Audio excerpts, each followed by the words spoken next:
Hello, I'm Karen Galanowsky, a nurse consultant with the New Jersey Department of Health Tuberculosis Program. And this afternoon I'm going to be talking to you about the overview of TB nurse case management, a topic near and dear to my heart.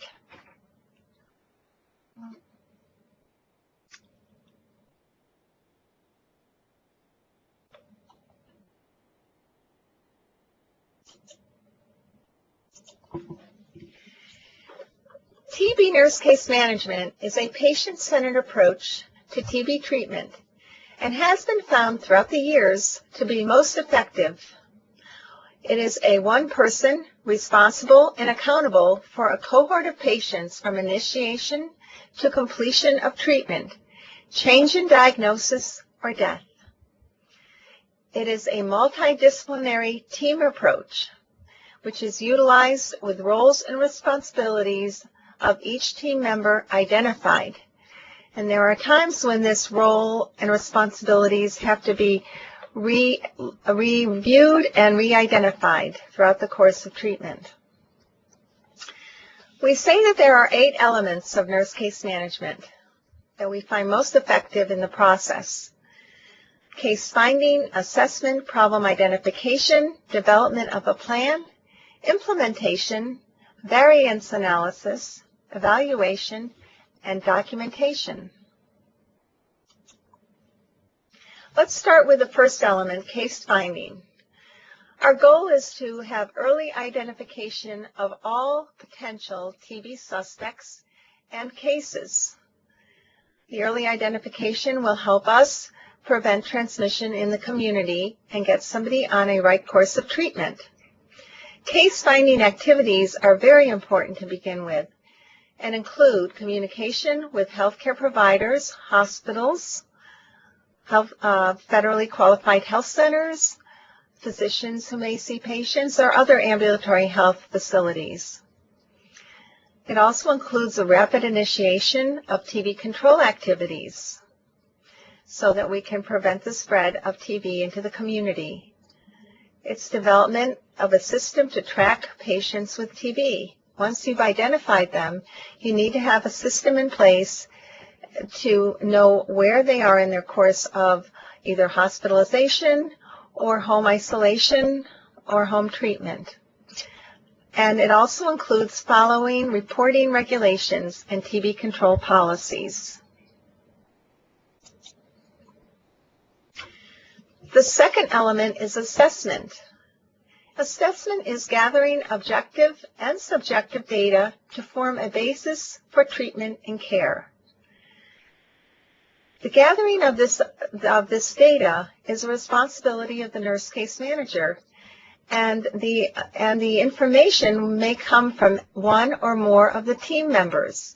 Very important for the nurse case manager to obtain information from everyone involved in the patient care. The assessment activities include obtaining demographic data, ascertaining the extent of illness and infectiousness, reviewing the health history, including HIV status, and any other health diagnoses a patient may have at the current time, evaluating the patient's knowledge of TB, and monitoring the response to treatment and potential barriers at regular intervals. Assessment is ongoing. It never ends until the patient has completed treatment. Without a good assessment, which is a foundation for the treatment and the outcome, it is very important.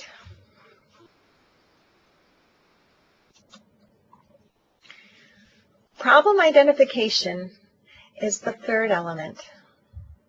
Existing or potential health problems are derived from the assessment process. Problem identification involves documentation of problems identified by the healthcare team. This could be people within the hospital, people within the team, the TB team, physicians, outreach staff. It could be problems identified by the patient, family members, friends. And so all of the problems that or challenges the patient is facing should be identified and validated with team members, the patient and family. It's extremely important to get at the root cause of every problem, not what seems to be on the surface, but perhaps the root cause. For example, if a patient is not listening or grasping the TB knowledge of covering a simple tasks such as covering your mouth when you cough, then perhaps something else is on his or her mind. And maybe it is a social problem, maybe it's a housing issue, maybe it's a problem with an animal in the home. If the patient's in the hospital and wants to get out of the hospital, what's the reason? The patient may just say he doesn't like the food, he doesn't like the atmosphere, he needs to get home. It could be that he has a dog or a cat at home that he needs to take care of. Could be that a check or mail is going to be stolen while he's in the hospital. So it's really important to determine what the actual problem is, and that sometimes takes some communication, open-ended communication, actually looking at the patient to make sure what the patient is saying is in fact what they're feeling, and validating with the patient. Problem identification also occurs throughout the whole course of treatment, because things come up in all of our lives over 6 months or 9 months or 18 months for MDR TB cases that change. So we need to be aware that just because something is good today may be an issue for someone in the future, next month. Perhaps they need to go back to work, or they can go back to work. So a whole set of other plans need to be made. And that brings us to the development of a plan. Once you've done your assessment and problem identification, you can begin to think about a plan of care. The plan is based on the assessment data. The plan development activities are really important because this is how you're going to treat the patient throughout the course of treatment. It is designed interventions with specific outcomes. The plan needs to be flexible, and it also needs to be accepted by the patient. Monitor the plan and the patient's response at established time frames. For instance, at least monthly, you need to monitor your plan. If the patient, for instance, is required to submit sputum monthly to determine smear and culture results, then you would like to be sure that this occurred every month. That would be the plan. Collect sputum monthly at MD visits. If the patient misses the MD visit that week, you have to go out to figure out what happened, why they missed the appointment, and also, you know now they've missed the collection of sputum, so how are you going to get that done? So the plan needs to change, but you should have specific deadlines for some of the tasks involved in the TB treatment, and change the plan accordingly.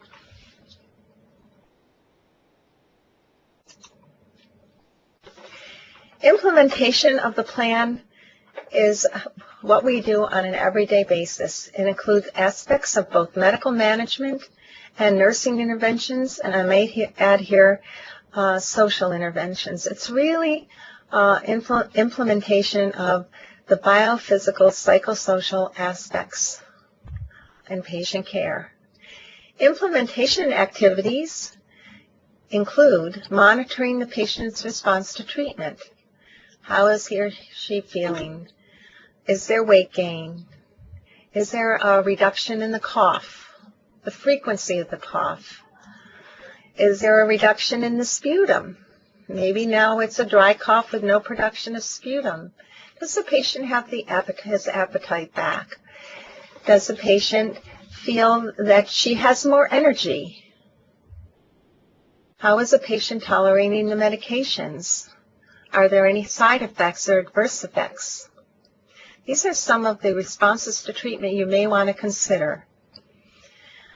Another really important activity is to refer the patient to other providers as needed. Perhaps during the initial collection of blood work, you identify the patient may have diabetes, has a high glucose level, and needs to be referred. So it would be something you would must address and not necessarily provide care or treatment in the TB clinic, but refer that patient to a primary care physician for follow-up. And make sure that you do receive the information or feedback as to whether the patient went for follow-up or not. The implementation includes negotiating the plan frequently throughout the course of treatment for DOT.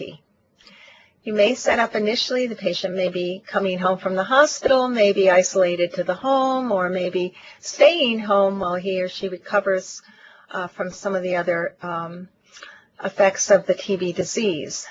But then when the patient goes back to work, the DOT plan for morning 11 o'clock DOT will have to change. Perhaps it can be done at noon during the lunch hour, or perhaps you'll have to do it by Skype or Tango or remote video DOT. Whatever the case, the plan for DOT needs to change according to the changes in the patient's plan. Coordinate strategies to improve adherence as part of the implementation phase. If a patient is non-adherent, it's very important to identify the root cause of the problem and develop a new strategy. Education is always ongoing throughout the course of treatment, and monitoring of adherence should be done at least on a weekly basis. You don't want to look at the DOT documentation and find out that the patient missed 70% of the doses during the month, but instead you need to look at that weekly to see if the patient has been adherent.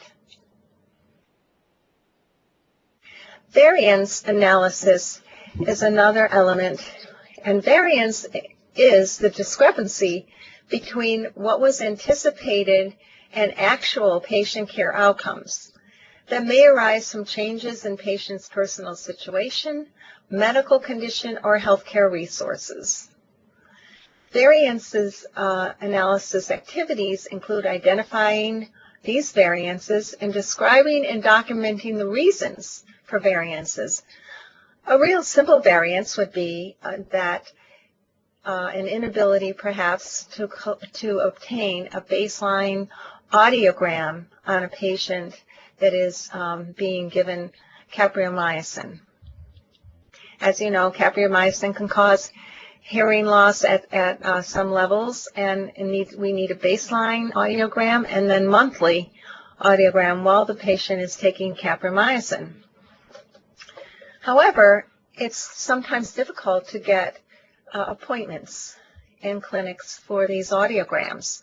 So if your plan includes a baseline audiogram and monthly, and during the course of the first few months the patient is on capromycin, you find this isn't occurring. In fact, now you're on your second month of capromycin and the baseline appointment isn't even been completed yet. You need to document this as a variance and why, and perhaps with the help of your organization, administration, or supervisor could set up another means to get these variances solved. Evaluation is always important in the case management process and is continuous and ongoing. It includes monitoring the plan of care monthly to make sure that it's still appropriate and real for the patient's situation, monitoring reporting mechanism, review contact investigation for completeness and accuracy, and conducting a cohort analysis to see if there are variances with a group of patients who didn't complete the perceived plan of care as they should have. And documentation is always important. We always say if it wasn't documented, it wasn't done. and that is a very, very factual activity that needs to be done throughout the course of treatment for all of our patients. It chronicles patient care outcomes and documents case management elements and activities. It's most important for this case management because there's a lot of things, a lot of activities that case managers do throughout the day. And unless they're documented, there's really no evidence that you're really doing these things to affect the outcome of the patient. And we all know how important these activities are. Documentation activities include reviewing patient medical records, used to facilitate positive changes, and assure patient confidentiality.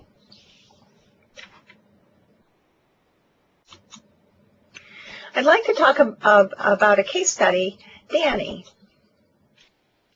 To give a little background, Danny is a 3-year-old little boy born in Honduras. He lives in the U.S. now with his parents and 2 siblings, ages 6 and 9, in a public housing project. He had a tuberculous skin test, so he could attend special daycare school for young migrant children. The results were 4 millimeters in duration.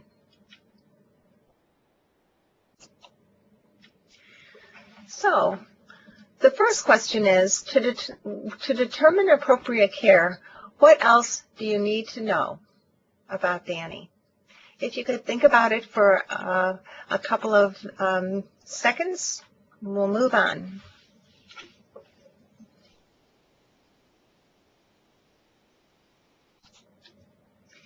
One of the things we need to know about Danny is symptoms. Has he been coughing? We know that children don't experience symptoms of TB disease like adults, so what else has been going on with him? Okay, we find he has no symptoms. His appetite's good. He's not crying a lot. He seems to be active, have the same energy level. The second thing we'd want to know from Danny is a chest x-ray. And we find out his chest x-ray is normal. Third thing is, what's Danny's medical history? Is he immune compromised? Does he have any other illnesses? We find out he was vaccinated with BCG as an infant. Would we do a contact investigation in this case? Would Danny be considered a case at this point? The rest of his family has a negative tuberculin skin test results. We would do a contact investigation because he has a positive skin test. So we would look to find a contact investigation would be called a source case investigation to try to see if there is an adult or older child in the home with active TB disease.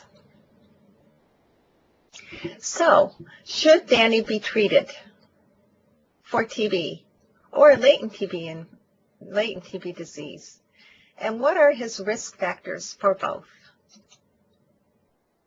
Since he is from a high-end TB incidence country, Danny falls into the TST cut point category of greater or equal than 10 millimeters.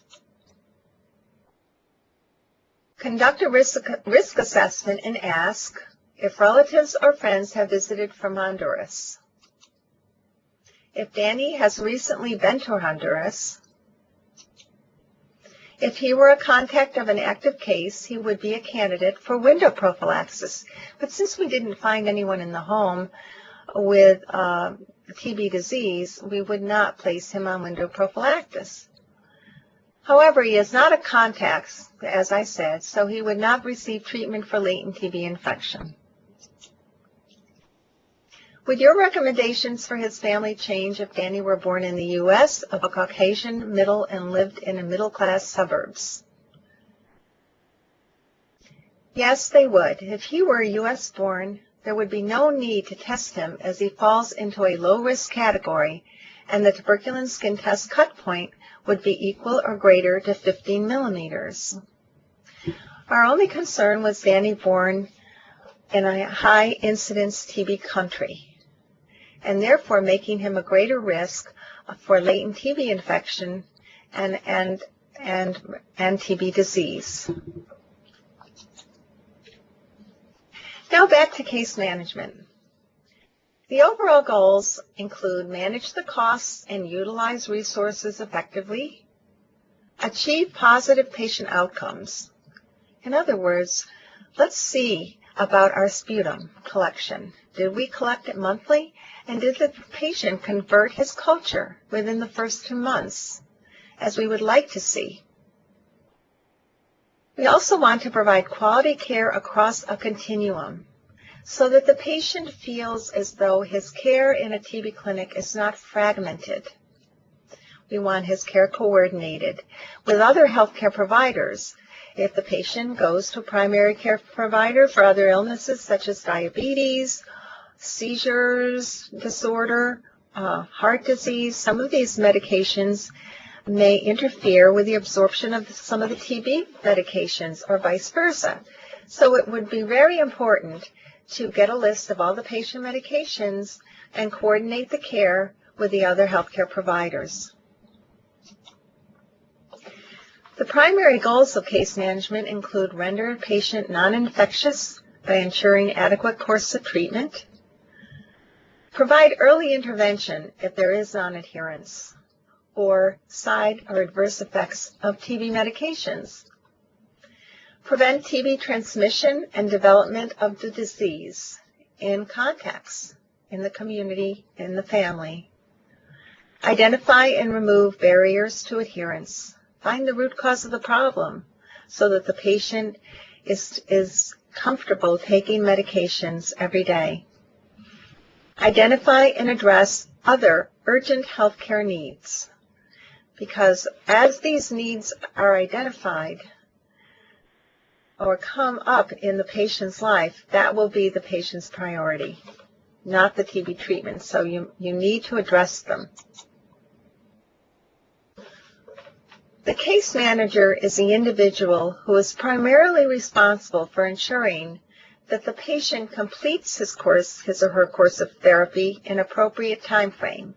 If the physician states that the patient wants to complete treatment that the physician would like the patient to complete treatment within 6 months time period, then that is the goal. However, this may not be achievable because the patient may have missed time going back to his country for a month and needs to have extended treatment when he comes back to our country for TB care. Another primary responsibility is to educate the patient and the family about TB, its treatment and its management. Another goal is documented culture conversion, the date and the time. And you have to look at the date treatment started as to when culture conversion occurred. And also, a goal is a contact investigation should be completed as indicated, usually within 30 days after the case is identified. All contacts should be identified, tested, and followed medically if positive.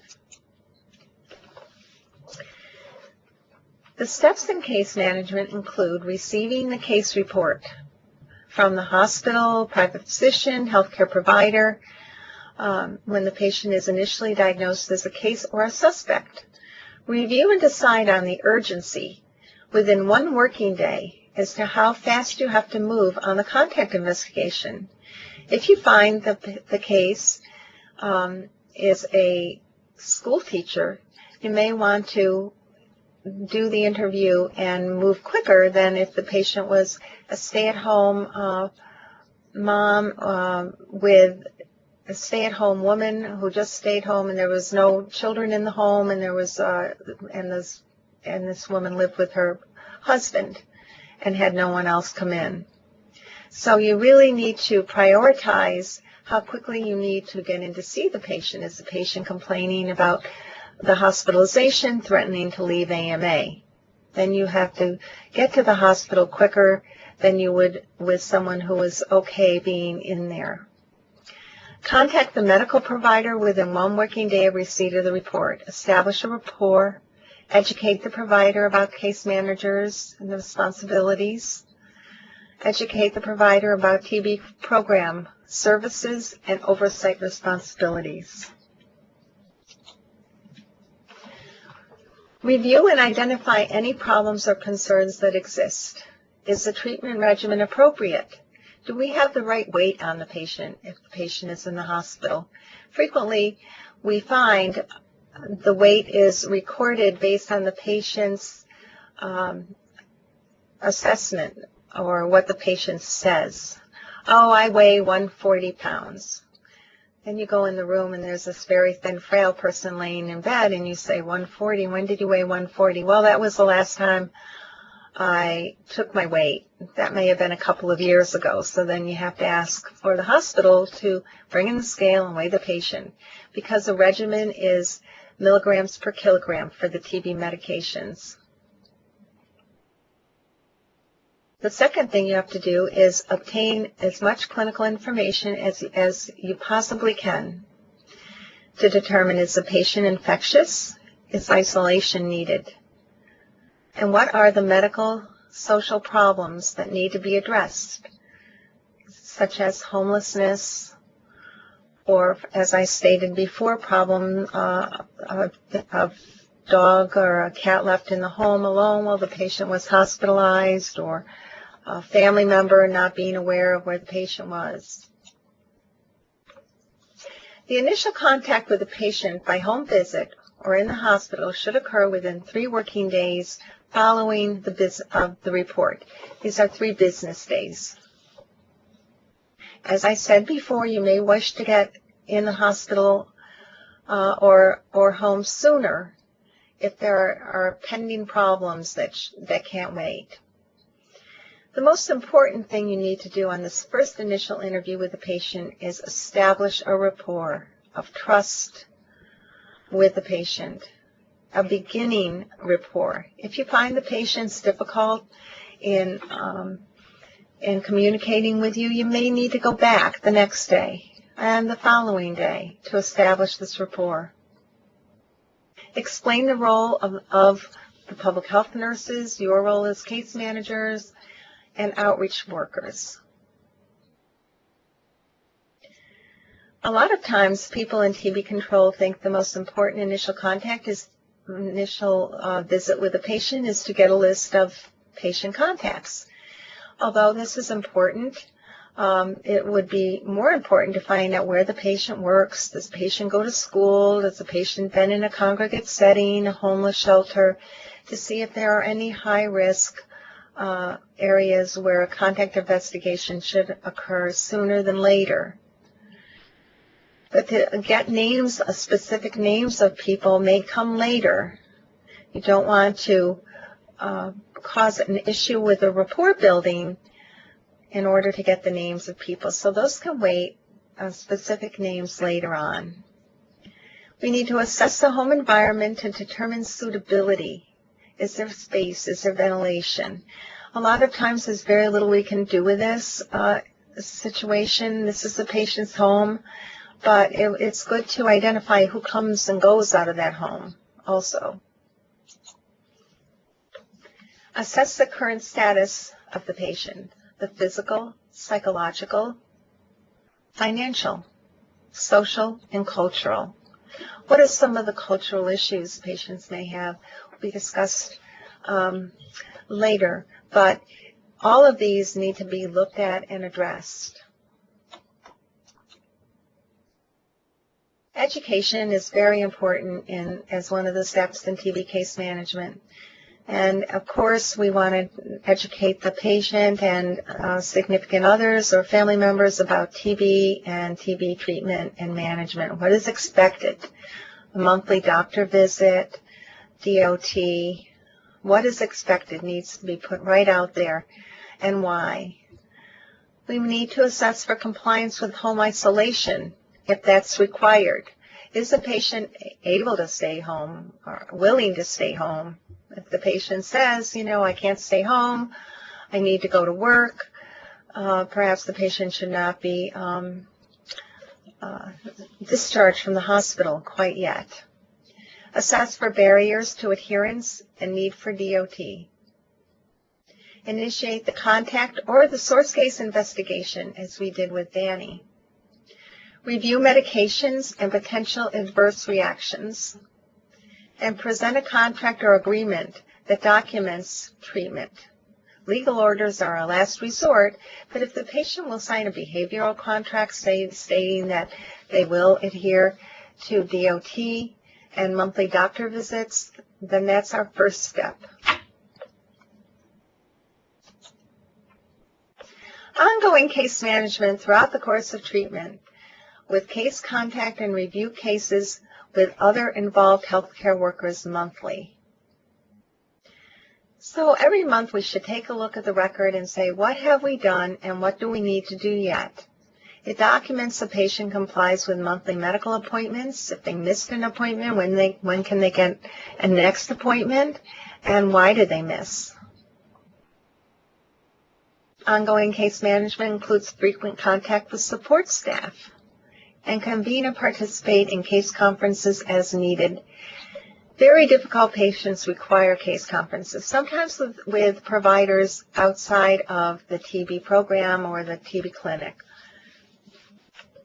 And to participate or convene or participate in these is really important to reestablish or re-identify the problems and reestablish the plan of care.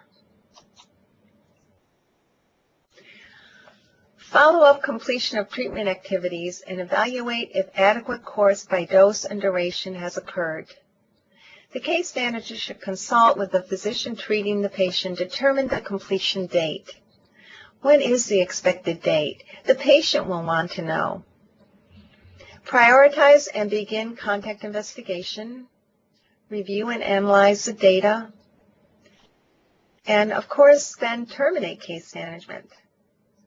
It's very difficult when we've been with people for 6 months, 9 months, 12 months on a daily basis for DOT and communication with the clinic. And the discharge from the clinic can be traumatic for patients. So the case manager has to prepare for the patient for the discharge from the clinic. And also, the case manager has to prepare the other nurses and outreach workers for this discharge. It's very attached to people during this course of treatment, and everyone needs to have a preparation for discharge. So what are some of the issues that we've found with case management? These variables are the 4 that we've identified that are most likely to cause an issue with adherence for patients. They come as treatment variables or issues, patient variables, disease variables, or organizational variables that get in the way of treatment. Some examples of treatment variables include the complexity of the treatment.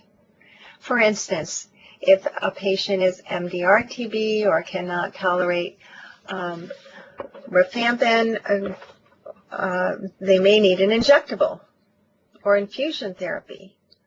Is there expense involved? How will they get this? Does the TB clinic provide infusion? Will we need to get an infusion company, and who will pay? And the patient can't really deal with solving these issues by his or herself. They need the case manager to resolve these for him or her. Management of medication side effects may also interfere with treatment. Interaction with other medications a patient may be on. Expected side effects, GI symptoms with PCA, and how can we ameliorate these prior to them getting out of really painful for the patient.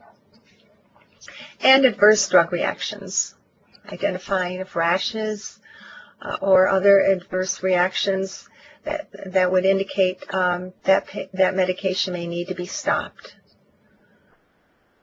And the other treatment variable is duration of treatment. Treatment for LTBI is for 9 months with INH or 4 months with rifampin. Treatment for TB disease is 6 months with 2 to 4 drugs, maybe longer. And the duration of treatment may lead to an issue with compliance or adherence. And some of the examples of patient variables include the lack of social support for the patient. Patient may have lost his house or housing due to TB disease. I had one patient who became homeless when the family heard that he had TB. They burned his mattress, burned his clothes, said he couldn't come back, and so he had nothing except what he came into the hospital with. Fear is also a big variable. Patients are fearful that other people may, and fear and stigma. They're afraid that they'll be ostracized when they get out of the hospital, that they may transmit TB to other people. They're fearful that they may die of TB. Many come from countries of high burden where TB death is not uncommon. Language barrier is a big patient variable, very difficult to communicate with people in their own language, and will require the use of a language line or interpreter. Residential instability, people that are homeless or no longer have a place to stay because of their TB. We're not homeless, but now are because of their TB. Knowledge deficit, inability to obtain and process information, the written or verbal words, mental status, and lifestyle issues such as substance or alcohol abuse. All will affect the outcome and the course during the course of treatment. Examples of some disease variables include co-infection or comorbidity.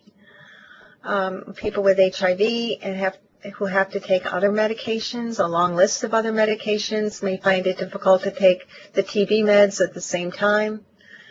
Extent of their disease may affect the outcome. The drug susceptible or resistant TB prolongs drug treatment so that treatment completion is 18 to 24 months. And symptom improvement and non-adherence may also affect the outcome. Some organizational variables include lack of transportation. How will the patient get to the clinic? Fragmented services. The patient can't get all the services, the blood work there, see the doctor, have the chest x-ray, but has to go 2 or 3 different places for blood work and chest x-ray. Then it may be a barrier. Inconvenient or infrequent TB clinic hours, culturally competent staff, maybe an organizational component, and access to interpreter services.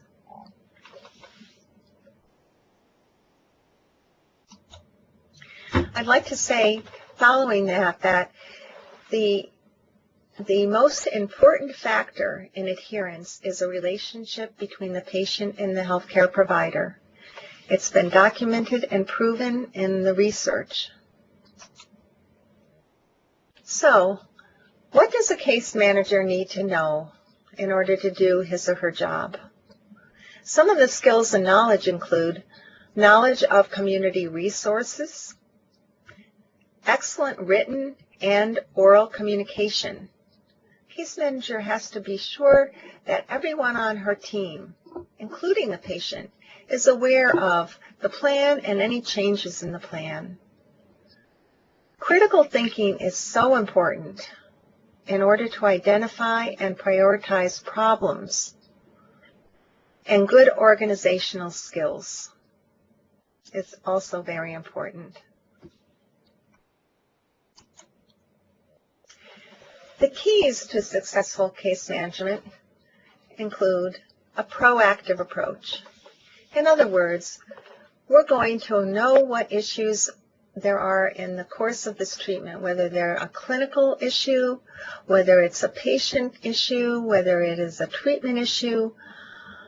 We need to take a proactive approach to solve these before they get out of hand to become a real problem and affect adherence. For instance, the patient's next clinic appointment may be on December 1st. But on December 1st, that patient has to go to food stamps to sign up and receive her food stamps. Which choice would the patient make? I think the patient would probably go to the food stamp program because the patient needs food.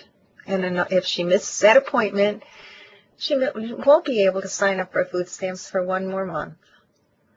So the nurse, case manager, or outreach worker, in reminding the patient that the appointment is December 1st, would hopefully hear from the patient, I can't make it December 1st. I have to go to food stamps. That's what you really want, that kind of communication for a proactive approach. The other key is to document clearly and concisely what is happening, what activities the nurse case manager has completed during the day, what issues the patient is facing, what issues maybe team members are facing in dealing with the patient. Confidentiality is very important and should never be broken. It's important to ensure that medical records are placed in a confidential area and not accessible to other patients or the public, and that the patient's name and the disease are not mentioned unless the patient has agreed that this information can be shared. Be familiar with institutional policies, and I must say in the Nursing Practice Act, the 5 rights of delegation, and know where to get support when your plan seems to be failing. Some advantages are that it has set up a standardized system for establishing an appropriate plan of care. And patient care is based upon an assessment and identification of problems, interventions, and actions are based on achieving desired outcomes. So that this is a true system. And to take one piece out of it would be to fragment that system, and that would fragment patient care.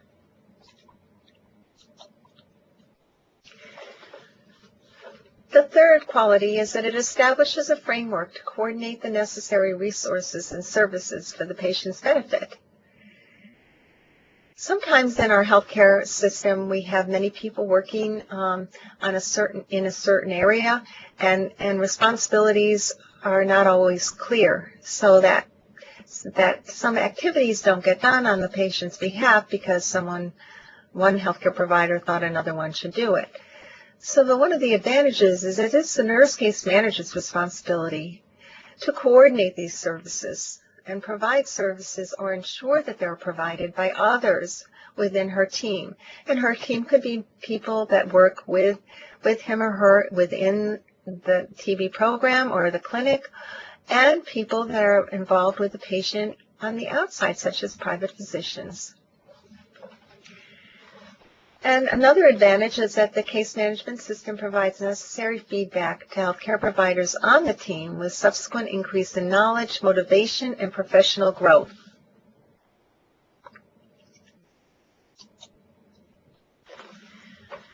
It also provides a system of evaluation integrated into the case management process. We will be evaluating specific patient outcomes. Did the patient convert the sputum within 2 months? Was the patient adherent weekly during the course of treatment? Did the patient complete treatment as expected? Did the patient gain weight? Did the cough subside? Those are some of the specific patient outcomes you may want to be looking for in your evaluation. Specific healthcare worker effectiveness, reliability, efficiency. Did the DOT worker meet the patient at the time and the place that was negotiated with the patient? Or were there barriers to that? Did the healthcare worker have other patients that took longer, and therefore the patient became upset because the healthcare worker wasn't at the home as expected? The evaluation will provide a program evaluation of program objectives for the TB program, and also clinical and outreach services.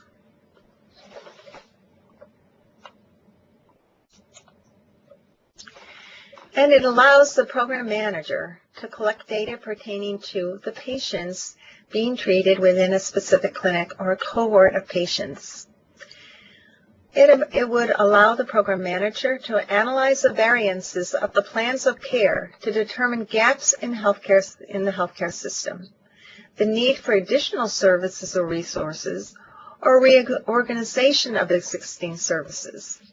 For instance, you may find you need an additional outreach workers, or that you could utilize school nurses for DOT for some children, or that you may even need another nurse, case manager in your program. It also addresses variances to improve care outcomes and achieve program objectives. The CDC has 15 program objectives that it would like states to achieve, with specific outcomes for each objective. For instance, 85% of patients pan-sensitive will complete treatment within 6 months, or within 1 year, excuse me. That may be an objective. And within your facility or in your clinic, you can help achieve that by ensuring that your patients who are pan-sensitive to sensitive to INH and rifampin complete treatment within 12 months. And if not, why not? What got in the way? Perhaps it was a drug interaction. Whatever it was, it should be documented and reviewed. The overall success of case management process is one that is satisfactory to both the patient and the case manager, and I may add, the team. Everyone should feel happy at the end, or at least happy that they provided the best care possible and that the patient successfully completed treatment. We want everybody to be motivated in working towards healthcare. We want to have people who are passionate and committed to our goals.